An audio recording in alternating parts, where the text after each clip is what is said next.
County number 14. The county is the host of the Madaraka Day celebrations, and what a better way to start off than to know whether the county is ready for the Madaraka Day celebrations. Governor, karibu sana. Asante John, asante sana. Karibu sana. So is the county ready to host the Madaraka Day? Extremely ready. We are more than ready. We've been at this for the last 6 months now. Since December last year, we've been preparing, working at it, but of course the last 3 months extremely hectic. But we are ready. We are ready for the nation. Yes, we are so ready for the nation. Yes.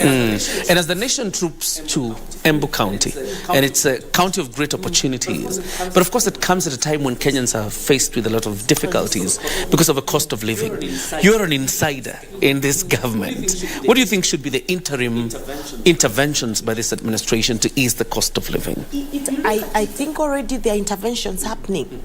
I think what Kenyans were looking for, some Kenyans, was quick short-term measures, like what was happening in the run-up to elections, where government subsidized unga prices, but it was not sustainable.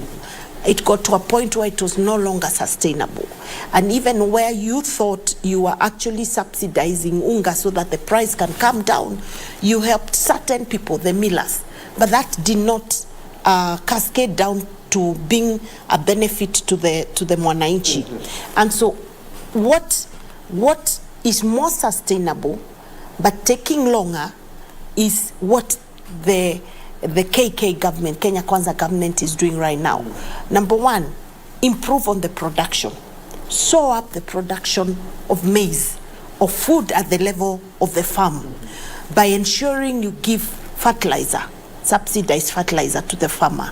And I think that is what the government has done. And we thank God that we've had rains, because things weren't looking good at all. And we're expecting bounty harvest across the country. Now, once that happens, and there's enough maize in the market, automatically, because of the law of supply and demand, the prices will come down. But you can see already, with the steps that the government has taken, we've moved from 230 to 170. So who says we are not going to end up at 100 in another couple of months?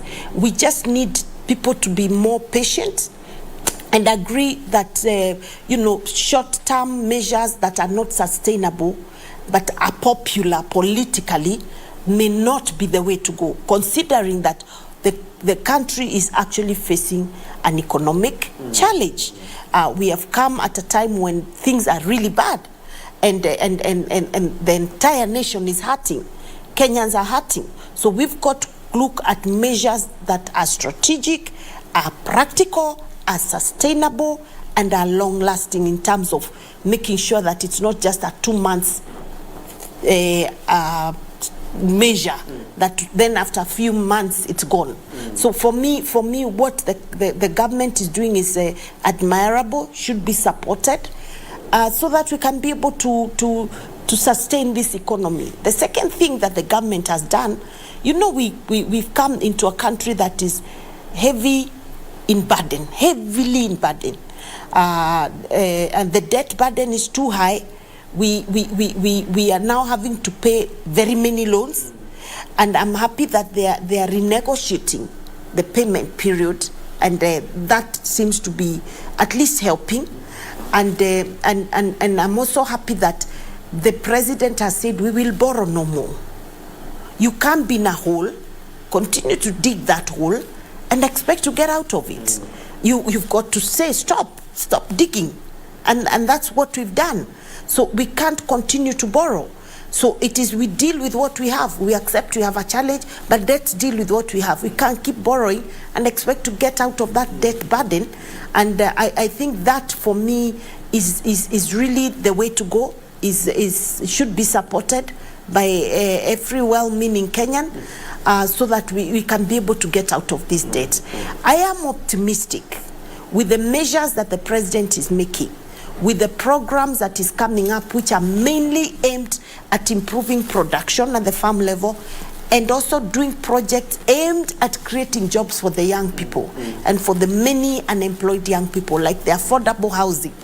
That we should start to see the ripple effect of it in a couple of months when the economy begins at least to spring back and get where we were, and even better.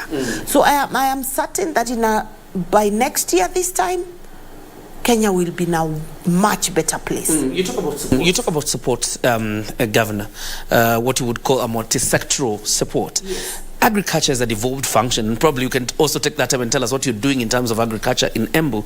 How are county governments supporting the national government's efforts to bring down the cost of living through that area? Closely with national government, especially in the area of farm subsidies. I think that has really helped. Most, I would say, county governments have worked closely with the national government in the fertilizer subsidy program. We worked to ensure that farmers got registered, fertilizer was made available, that we were able to make this fertilizer available to the farmers. There were challenges, of course. The fertilizer wasn't enough for all the farmers, but we have had that conversation with the president. We're expecting that in the next season we'll even have better supply of the same, because the demand for it was higher than the supply, and also make sure it was timely. It came in at the right time. So that we've worked very closely with. Of course, many other programs are going on aimed at, first of all, educating farmers on adopting smart agriculture, climate smart agriculture. I mean, you'll agree with me with what we witnessed in the last 3-4 months before the rains came. It's about time we began to ask ourselves, hey, are we doing things the right way? Can we continue doing things as we used to and expect not to go hungry? So the whole issue of making sure that we do damming of our water when it rains, make sure farmers are able to harvest water either through water pans or earth dams, so that when the rains are not there, we still have enough water to farm. The whole issue of doing the mega dams, as the president is planning, becomes very, very critical. So the way to go is really water harvesting and coming up with climate smart technologies, making sure we plant drought resistant crops, and doing things differently, making sure we sort the post-harvest losses that are there.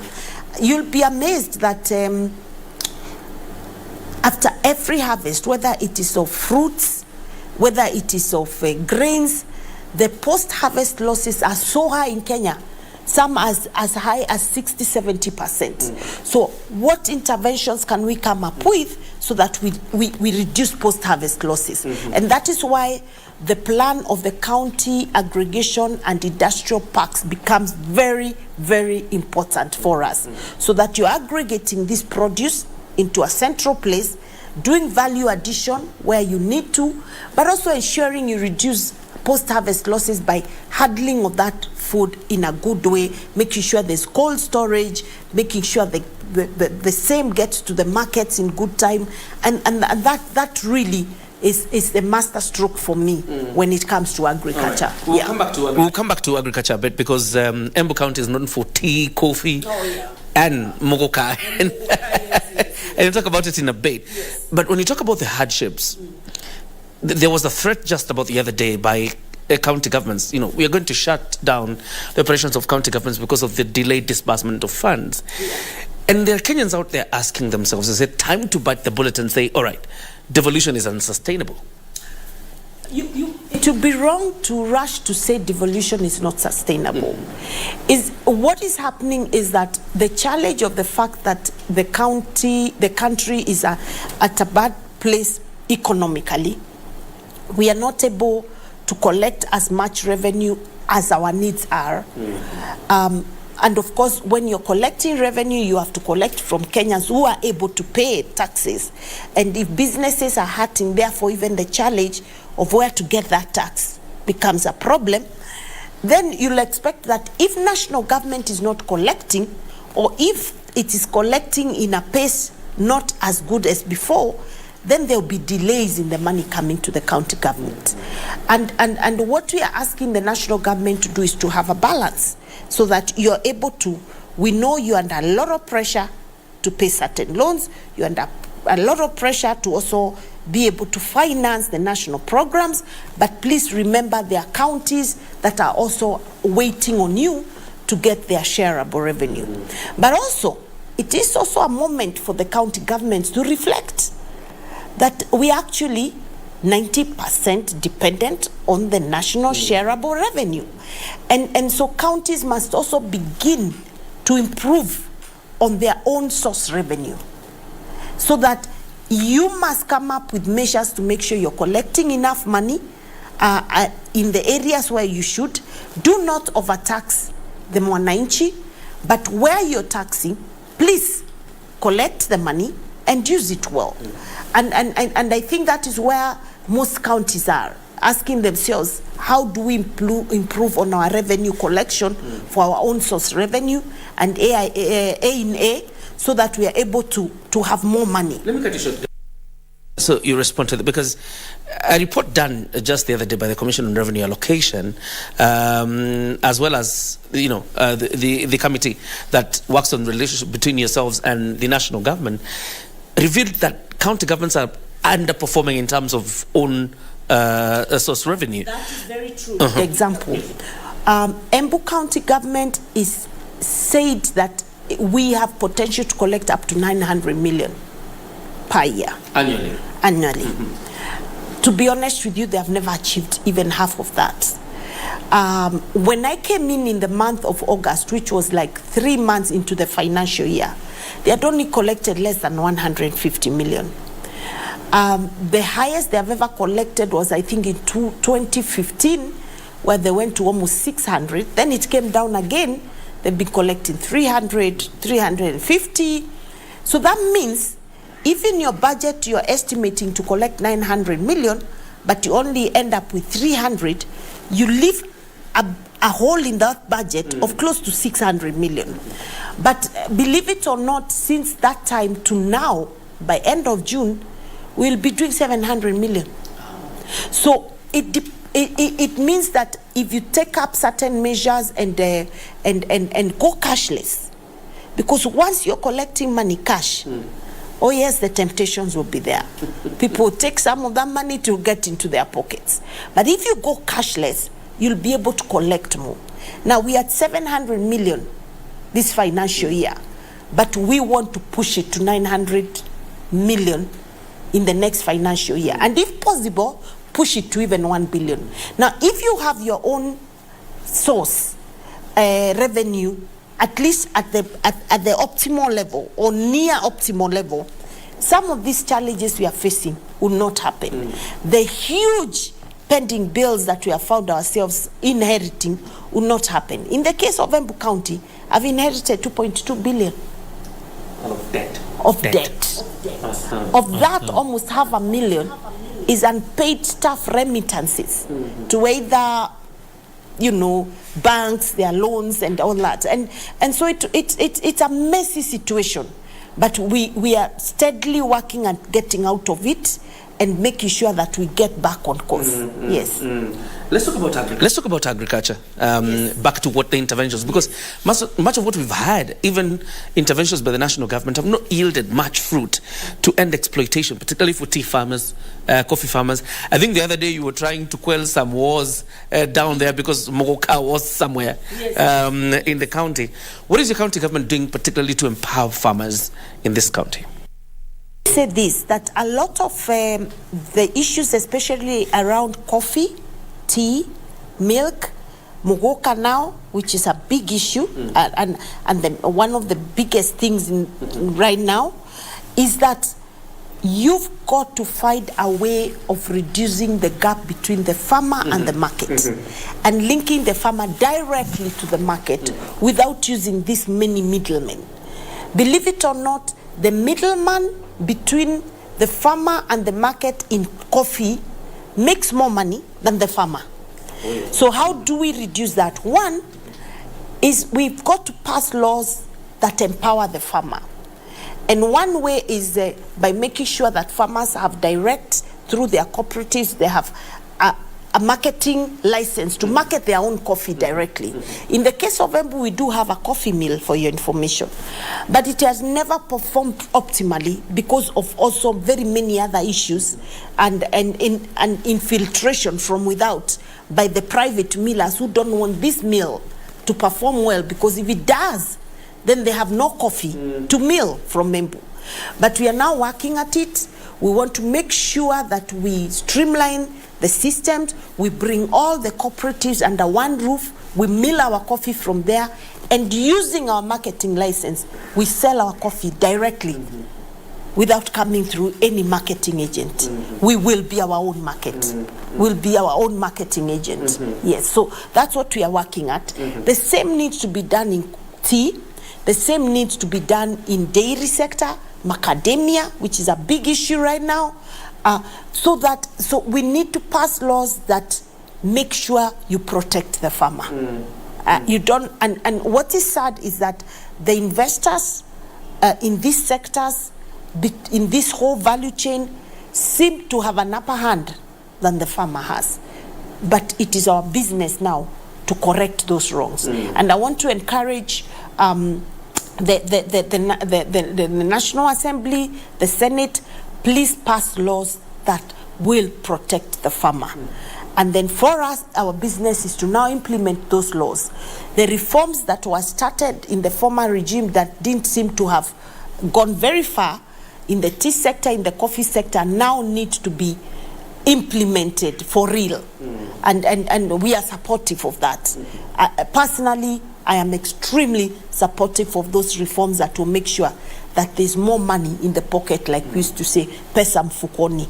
We have to get money in the pocket. Yes. I forgot to acknowledge you're actually the national chairman of UDA, the ruling party. So when you say pesa mfukoni, clearly you're one of the people carrying the vision. Let's talk about you 9 months in office, because you had pre-election pledges. Yes. What would you say are the 3 things you have either been able to partially do or you've been able to achieve?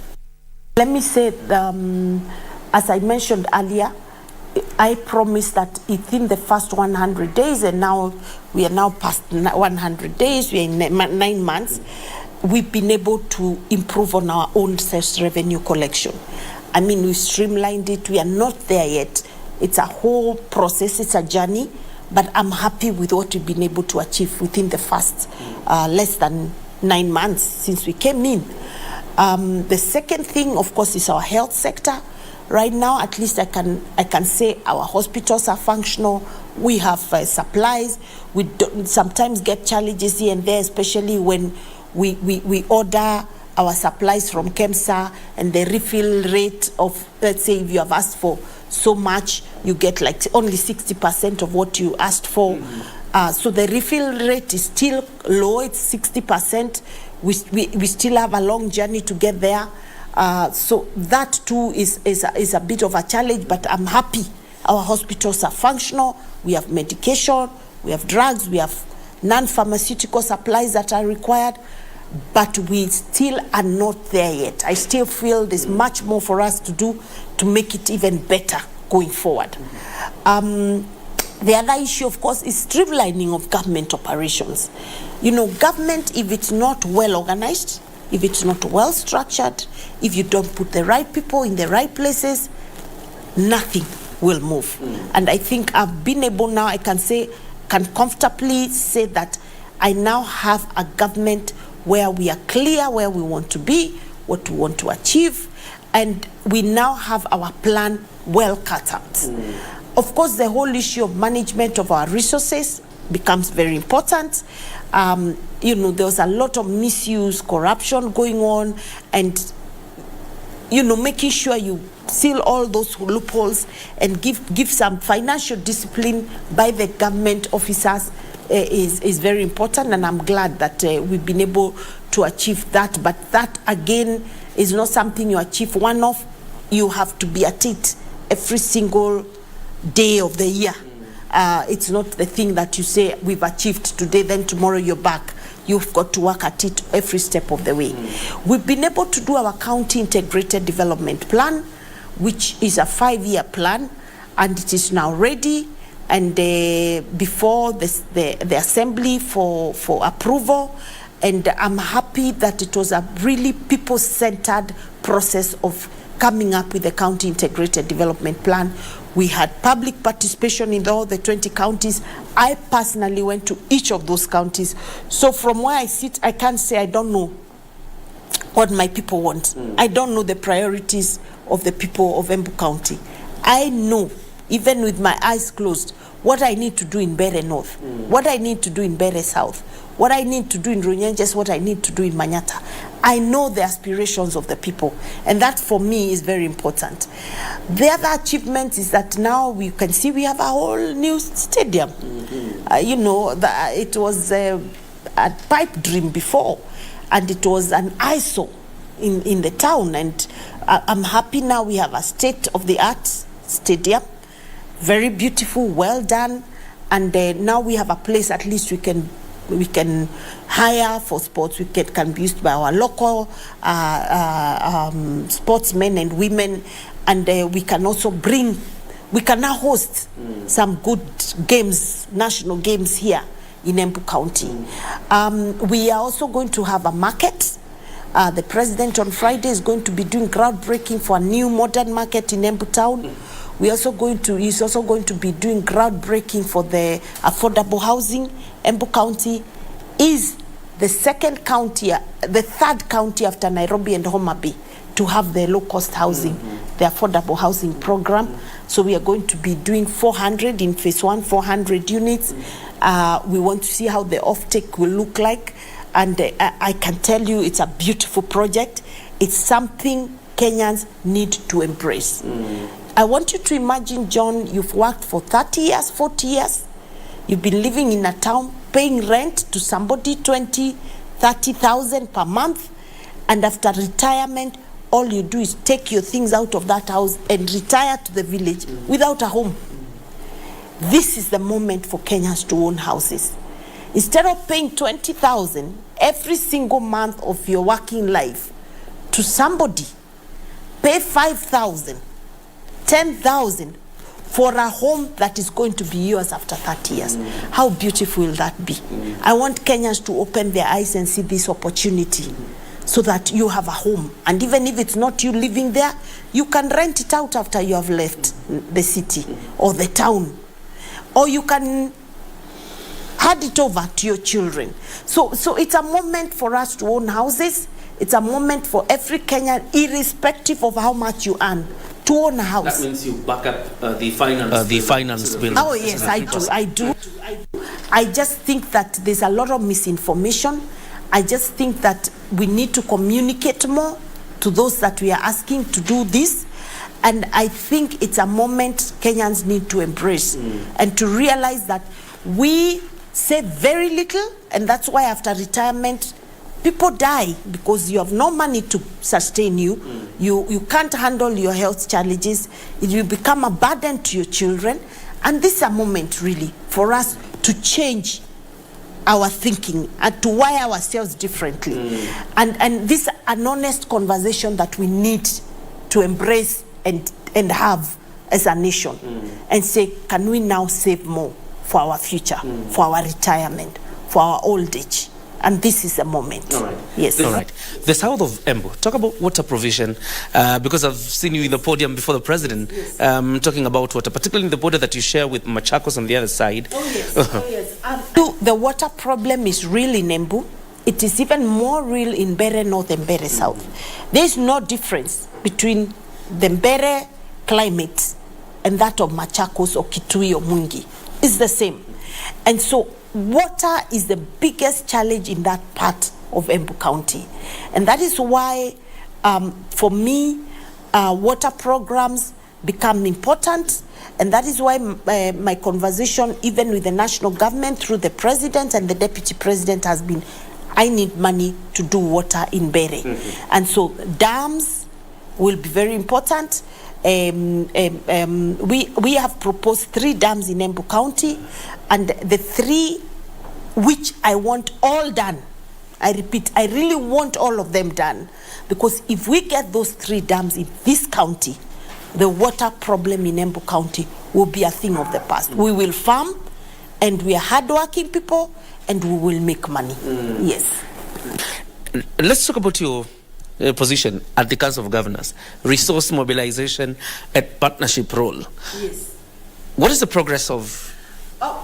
What I do with the committee, because it's not just me, it's me and the committee, and then of course reporting to the entire council, is identifying key partnerships with development partners or private sector, even with the national government. So it's really looking for money on behalf of the council, and I can tell you that one of the biggest things we did was to bring all the development partners under one roof, and we had such good conversations just at the beginning of this year.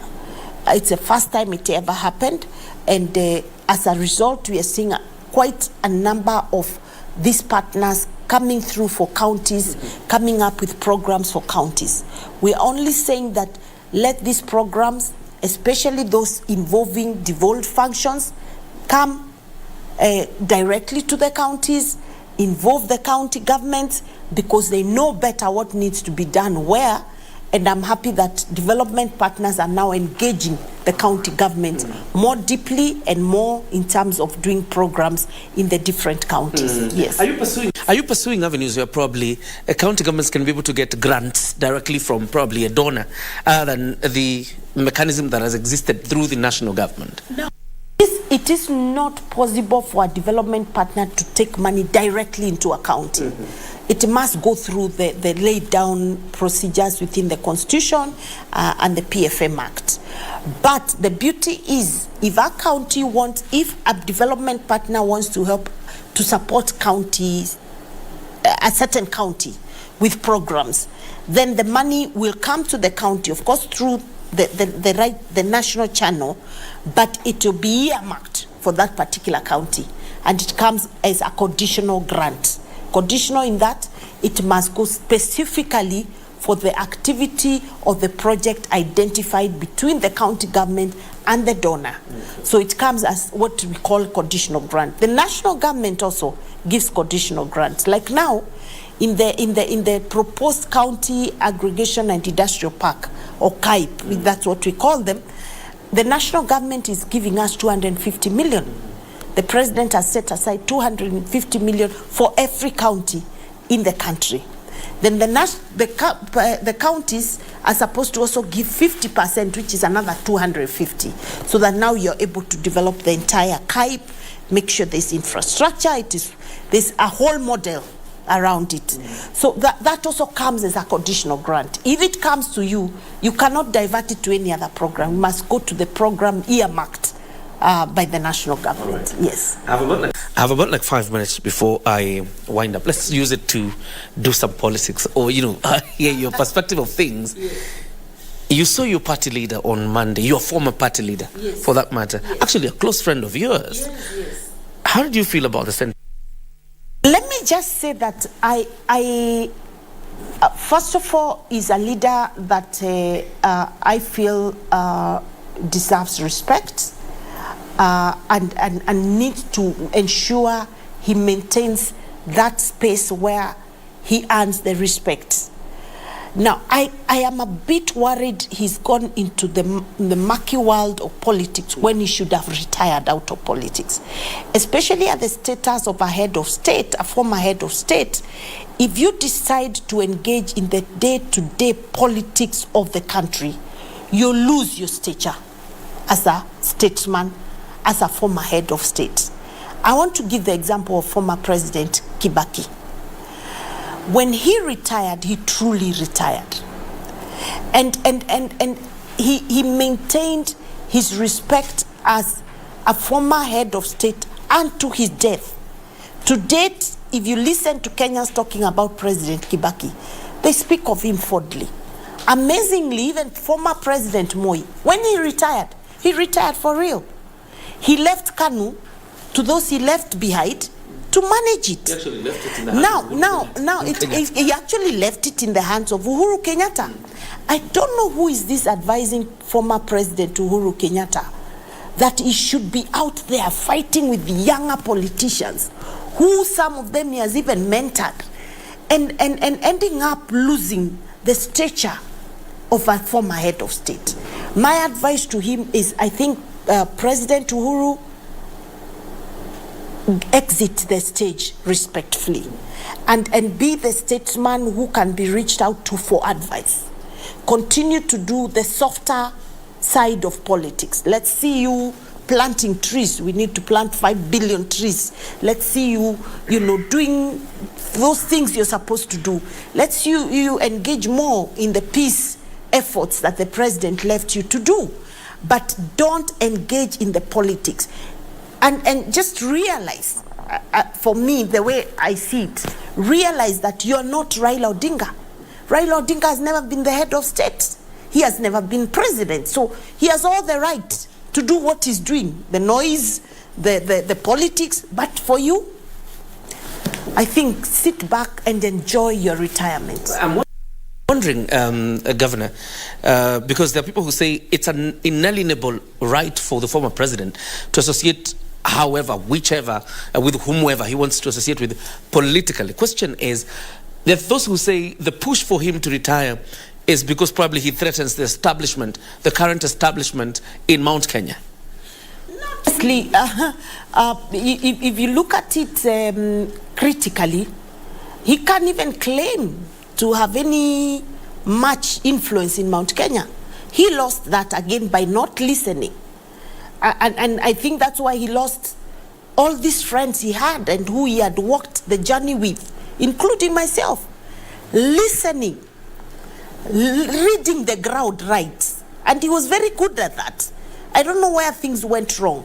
And he seems to be getting completely off the way.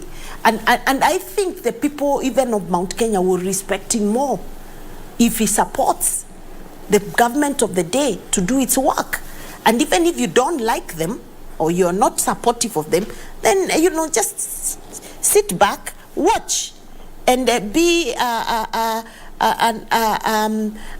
observer, and hopefully once in a while give you advice. But don't engage in active politics like he's doing right now. I think Kioni and the like are really misleading the former president. I feel sad. I watched him and I really felt sad for him. I didn't think he should be sinking that low. All right. Yeah. As we went up, part of the allegations made in that NDC, and it was made by the Azimio leader, Raila Odinga, was the allegation that Kenya Kwanza, and particularly the UDA party, is cannibalizing other parties with the intention of returning the country to a single party state. The way, for your information, there's nothing as important as a multi-party democracy. I mean, I want you to remember it took the pain, and we even lost lives of people trying to fight for multi-party. We can't go to single-party rule like it used to be. But you also must allow people to partner, to work with the government of the day.